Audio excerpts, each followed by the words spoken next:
Hola, bienvenidos a Conversaciones ESG en KPMG. Soy Marino Spitale, director en KPMG. Estoy basado en Buenos Aires, Argentina. Y hoy vamos a hablar sobre la agenda de sustentabilidad, que por supuesto se encuentra en un proceso de priorización, en un contexto complejo, en donde estamos viendo muchos cambios económicos, políticos, sociales. Y en KPMG creemos que es fundamental poder conversar, aportar miradas, ideas, tener distintas perspectivas para entender los desafíos y también las oportunidades que están emergiendo. Hoy tenemos el privilegio de dialogar con nuestra colega Luisa Esterhazy, quien es socia en KPMG, basada en Múnich, en Alemania. Luisa lidera nuestra práctica de Sustainability Reporting and Governance y vamos a hablar con ella justamente sobre cuáles son los cambios y transformaciones que está habiendo en las legislaciones asociadas a sustentabilidad allí en Europa y que están teniendo y van a tener seguramente implicancias en todo el mundo, en las compañías globales y también, bueno, basadas en nuestra región, en Latinoamérica. Luisa, muy bienvenida. Gracias por estar aquí con nosotros. Y bueno, nos interesa saber qué está sucediendo en Europa en materia de regulación de sustentabilidad. Gracias, Mariano. Me alegro mucho poder estar aquí con ustedes y conversar sobre la propuesta Omnibus y su impacto. Sí, bueno, en febrero de 2025, la Comisión de la Unión Europea publicó el primer paquete Omnibus con propuestas para modificar varias directivas, incluyendo la Directiva Contable, el Mecanismo de Ajuste del Carbono, CBAM, la Directiva de Informe de Sostenibilidad Corporativa, el CSRD, y la Directiva de Diligencia Debida en materia de sostenibilidad corporativa o CSDDD.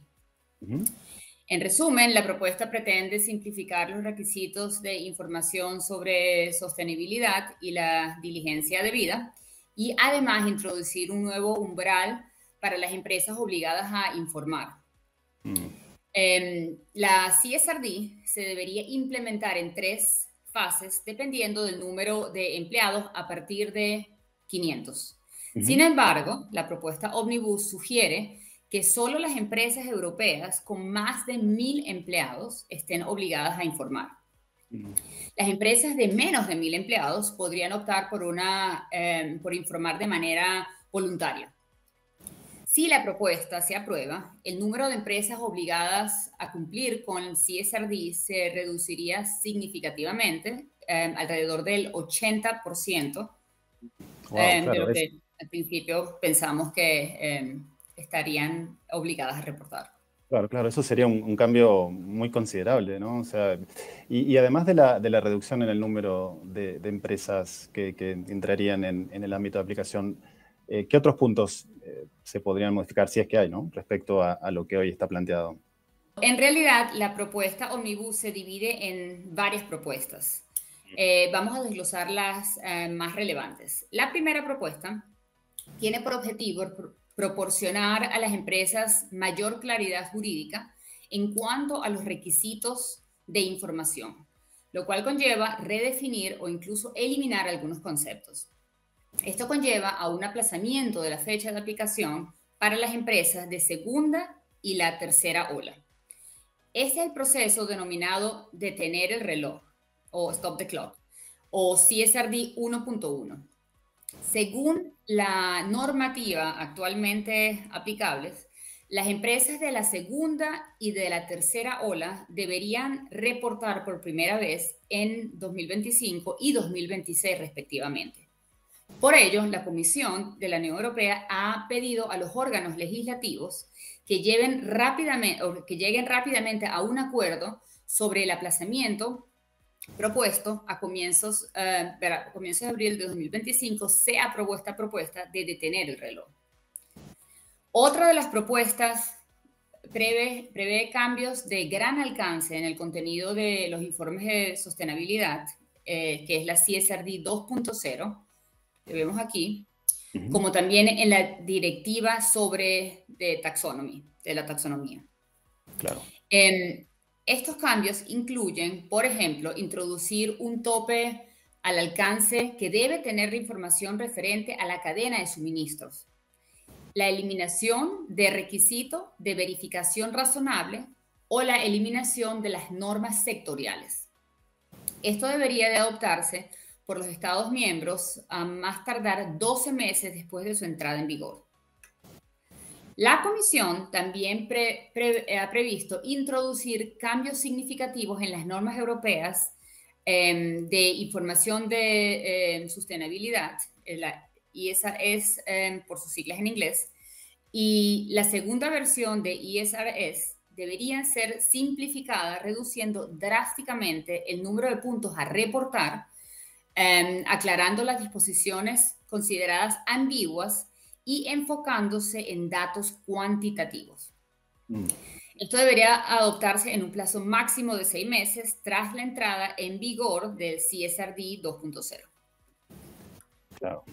Entonces, digamos, en resumen, a ver si entendí correctamente, lo que se propone son las siguientes modificaciones. Por un lado, el aplazamiento de la fecha de aplicación de los requisitos de información, ¿no? Para las empresas que se llaman de segunda y tercera ola, eso por un lado. Hay cambios significativos también en los informes de sustentabilidad y en la directiva sobre taxonomía, ese sería otro aspecto. Y además también cambios en el conjunto de los ISRS, si es así, ¿es correcto? Correcto, Mariano.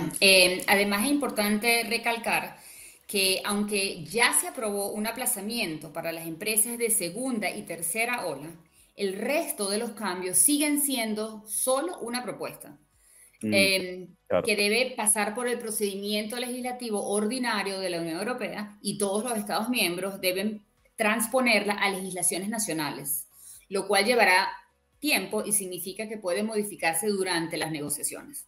Claro. Esto es un proceso que a lo largo de los próximos meses.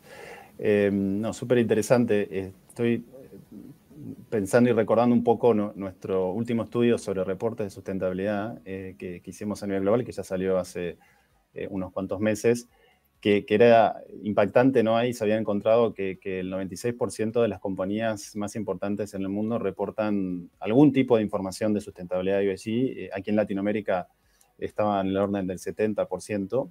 Es decir, el esfuerzo por la gestión, la transparencia, o sea, es muy relevante, ha crecido en los últimos años, por supuesto en forma voluntaria y también empujado, ¿no? por todas estas propuestas de legislación. Y esto, digo, lo traigo un poco como para ilustrar también esta conversación, ¿no? O sea, los desafíos igual continúan porque los cambios, las propuestas en los marcos de reporte obligatorio siguen cambiando, se están actualizando. Y aquí en Latinoamérica, bueno, nuestros clientes, justamente, ¿no? O sea, hay seguimiento de este tema, hay compañías que ya han empezado a trabajar, otras que están en los procesos, es un tema de consulta, de preocupación, ya lo era, ¿no? Y a raíz de todos estos cambios, están tratando de navegar esta complejidad, este camino complejo. Entonces quería preguntarte, quizá como para ir tratando de entender, si podrías comentarnos por ahí cómo se podrían ver afectadas, ¿no? las empresas. Dependiendo del tamaño de la empresa, tenemos dos casos.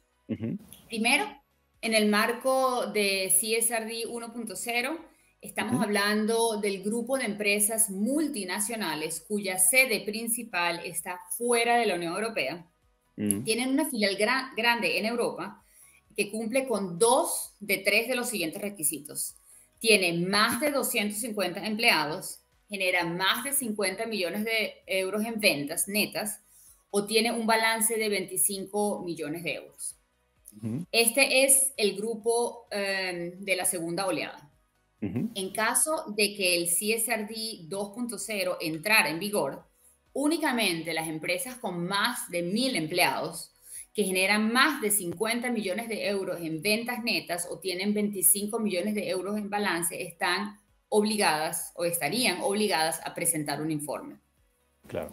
En segundo lugar, tenemos el grupo de empresas que generan al menos 150 millones de euros en ventas netas y tienen una filial grande que genera al menos 40 millones de euros en ventas netas en la Unión Europea. Este es el grupo de la cuarta oleada. Claro. En caso de que CSRD 2.0 entrara en vigor, únicamente las empresas que generan más de 450 millones de euros en ventas netas estarían obligadas a preparar un informe. Bien. Los grupos de la primera y de la tercera ola, que lo que vemos aquí en la lámina, son empresas meramente europeas. Por eso no les comenté al respecto. Y Luisa, y en tu opinión, ¿qué significan estos cambios, ¿no? En concreto para las empresas empresas latinoamericanas que tienen negocios o tienen algún tipo de filial ahí en el continente europeo? Bueno, Mariana, hay varios puntos que nos deberíamos de hablar. Las empresas dentro del ámbito de aplicación deben cumplir con todos los cambios que hemos mencionado anteriormente. Y para muchos, eso significa recolectar, validar y comunicar información no financiera de una nueva forma con mucha más estructura y a mucha mayor profundidad. Claro. También es posible que sea necesario obtener información sobre nuevas áreas como biodiversidad o economía circular. Para las empresas de la oleada 4, el primer informe debería presentarse en el 2029. Las filiales tendrían que pedir a su empresa matriz que preparen un informe de sostenibilidad consolidado según las normas Non-EU ESRS o NESRS, por sus siglas en inglés, para los servicios financieros que comiencen a partir del 1 de enero del 2028. Hay que dar un seguimiento, familiarizarse y adaptar las normas. Las normas requieren, más allá de los puntos de información, la implementación de sistemas de control de riesgos, por ejemplo, con la adopción de políticas y objetivos para monitorear su cumplimiento. Claro. También es posible que independientemente de lo que pase con el ómnibus, sea necesario proporcionar información sobre la cadena de valor o a socios comerciales. La mayoría de las empresas de la primera ola han realizado muchísimas inversiones para prepararse para la elaboración de los informes CSRD. Claro. Por lo tanto, muchos de nuestros clientes no quieren perder el impulso y el apoyo de su organización. Los informes de sostenibilidad no son solo un ejercicio, sino también una buena oportunidad para informar a las partes interesadas sobre las actividades estratégicas. Así es que es importante reconsiderar la estrategia de reportes actual. Entonces, tenemos 3 puntos principales a los que hay que dar seguimiento. El primer punto: las propuestas de la Unión Europea aún no son obligatorias y pueden cambiar. Es importante monitorear el cumplimiento con los requerimientos nacionales resultantes. El segundo punto: las empresas fuera de la Unión Europea con ventas significativas deberían elaborar informes de sostenibilidad conformes con el NESRS sobre el ejercicio anual en 2028. Esto implica recolectar, validar y comunicar los datos no financieros a fondo. Y el tercer punto: las empresas de la primera oleada probablemente mantendrían estándares altos para sus propios informes y seguirían solicitando información y transparencia a sus socios comerciales. Y hay que estar preparados para proveer esa información. Sí, claro, claro. Y 2028 parece que falta, pero no tanto, ¿no? Está como a la vuelta de la esquina. Sí. Y entonces, ¿cómo pensás que pueden prepararse las empresas, ¿no? ¿Cuáles podrían ser las estrategias? Porque justamente todos estos cambios llevan tiempo, hay que adaptar sistemas, procesos, equipos, capacidades. Sí, totalmente. Primero que nada, evaluando si las filiales de la Unión Europea entran en el ámbito de la aplicación. Claro. Es primordial analizar el balance de las filiales y también mantenerse al corriente de la evolución de Omnibus. En segundo lugar, reevaluando las obligaciones de información de sus filiales en la Unión Europea y la estrategia de información de su empresa. Si el CSRD 1.1 se adopta y aplica a tiempo, tendrán un poco más tiempo para preparar informes. Las empresas deberían aprovechar este tiempo para prepararse, especialmente si aún no están familiarizados con las normas. Y en tercer lugar, y en vista de la incertidumbre sobre los requisitos específicos, se mantendrían al final, por supuesto, es aconsejable identificar medidas que se puedan adaptar sin remordimiento, porque es muy probable que se exijan en el ISRS revisado, así que es importante prepararse para esto, ¿no? Esto Claro. incluye, como por ejemplo, el análisis de materialidad o el establecimiento de procesos para la recolección de información. Claro, claro. Es decir, estos son puntos básicos que de cualquier forma deberían establecerse si no se han hecho aún. Correcto, Mariano. Son básicos de tu estrategia de sostenibilidad e incluso de negocios. Es Claro. recomendable orientarse al estándar voluntario, llamado BSMI, como ¿Mm? base. Bien, perfecto, perfecto. Bueno, Luisa, y ya por último quería consultarte cómo podrían afectar estos cambios en la agenda de sustentabilidad en general, ¿no? Tanto, digo, en Europa como a nivel global. Es una consulta por ahí compleja, pero creo que todos estos cambios, todas estas modificaciones que estamos viendo, bueno, impactan, ¿no? O sea, ¿qué tendencias podríamos esperar y en particular en reporte? Sí. Em, a ver, la sostenibilidad sigue siendo una prioridad para diferentes partes interesadas, como inversores, legisladores, consumidores y los propios empleados. Esto no ha cambiado, esto sigue total y Ujú. completamente intacto. Además, no debemos olvidar que existen otros requerimientos relacionados a sostenibilidad y Claro. diligencia debido a la Unión Europea. Ujú. Por ejemplo, la directiva sobre la diligencia debida en materia de sostenibilidad empresarial, la CSDDD, por sus siglas en inglés, se debe buscar establecer un marco obligatorio para las empresas, para que las empresas identifiquen, prevean, mitiguen y rindan cuentas por los impactos negativos en los derechos humanos, en el medio ambiente y en sus operaciones y cadenas de suministro. También está en vigor el reglamento sobre deforestación, el EUDR, por sus Ujú. siglas en inglés.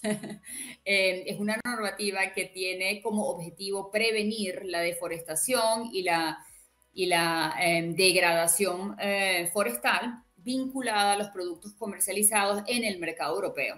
Ujú. Se debe rastrear el origen de las materias primas, por ejemplo, el caucho, cartón, aceite de palma, entre otros, y demostrar que su extracción no ha contribuido a la deforestación. Claro. En tercero, otro ejemplo, Ujú. es la ley alemana de la cadena de suministro, el KSG, es el KSG, Ujú. por las siglas en inglés. Ella impone a las empresas la responsabilidad de garantizar el cumplimiento de los derechos humanos y estándares ambientales en toda la cadena de suministro. Claro. Regresando a los puntos de informe, Sí. además de ser una obligación legal, muchos de los grupos en terceros países tienen la intención de elaborar voluntariamente un informe de sostenibilidad consolidado para el ejercicio 2025. Ujú. Esto con el fin de eximir a sus filiales declarantes en la Unión Europea de elaborar su propio informe de sostenibilidad. Ah, claro, claro. Es una de las posibilidades, ¿no? Y entraría en el punto de reevaluar la estrategia de informes. Sí, Mariano, totalmente. Además, el tiempo ganado también puede utilizarse para reorientar los esfuerzos y concentrarse en medidas estratégicas que vayan más allá del cumplimiento. Por ejemplo, para desarrollar un plan de transición para la protección del clima, evaluar la materialidad de diferentes temas o concentrándose en los puntos de datos que se utilicen para la toma de decisiones importantes, estratégicas para la empresa. Ujú. Y por último, también continuar el diálogo con las partes interesadas sobre estrategias, medidas y objetivos en todos los temas Los temas materiales es también una base importante para elaborar informes de sostenibilidad convincentes independientemente de su obligatoriedad. Claro. Todo esto ayuda, por supuesto, eficientemente a identificar impactos y riesgos para poder manejarlos de una manera adecuada. Claro, súper claro, sin dudas. Bueno, muchas gracias, Luisa. La verdad que ha sido muy interesante esta conversación. Gracias por tus perspectivas, tu mirada desde Europa, que es, de alguna manera es un faro, ¿no? para algunas compañías que estamos aquí en Latinoamérica y que tienen negocios o que van a hacer negocios allí. Así que muchísimas gracias y bueno, nos encontramos en la próxima conversación ESG.